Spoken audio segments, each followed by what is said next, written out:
systems check. We are Roger to go.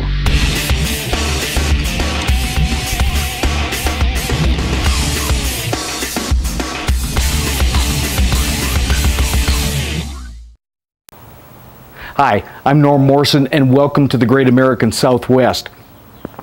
I read a lot of science and technology books and articles.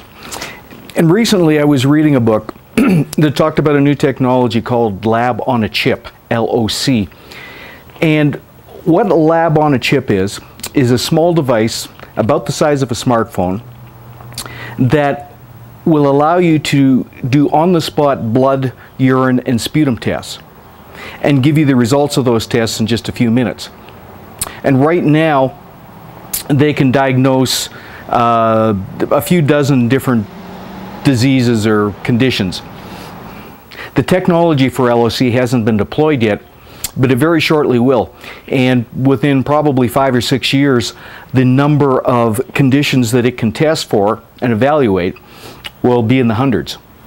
Now imagine one of these LOC devices put into a small medical practitioner's office that's 200 kilometers from Nairobi, Kenya. Those practitioners can take a blood sample, have it analyzed on the spot in the matter of 3, 4, 5 minutes.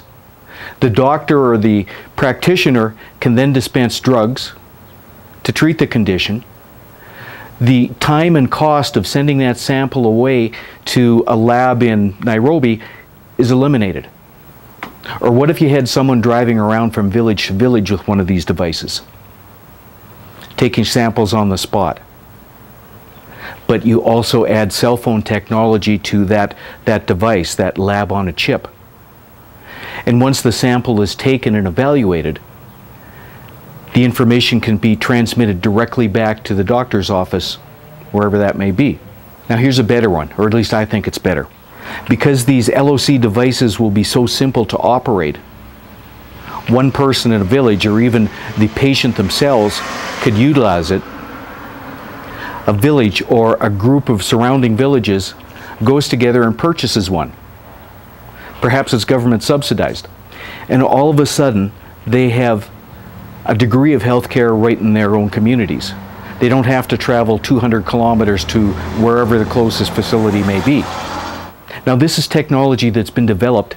It's not been deployed yet, but it soon will be. And it has the promises for one of the basic components of abundance in the world: healthcare and well-being. It's completely possible for almost every human being on the planet to live in relative prosperity and abundance. And I say relative because the whole world cannot live at the level of abundance that we do here in the US and in Canada and the Western world.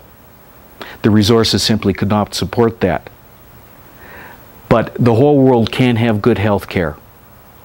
They can have good food. They can have nutrition and clean water and some of the luxury amenities that we have in the Western world.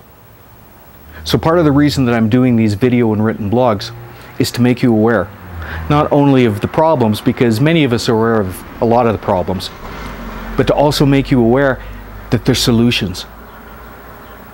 And there's huge reason for optimism. I'm Norm Morrison. This is the Santa Fe Report.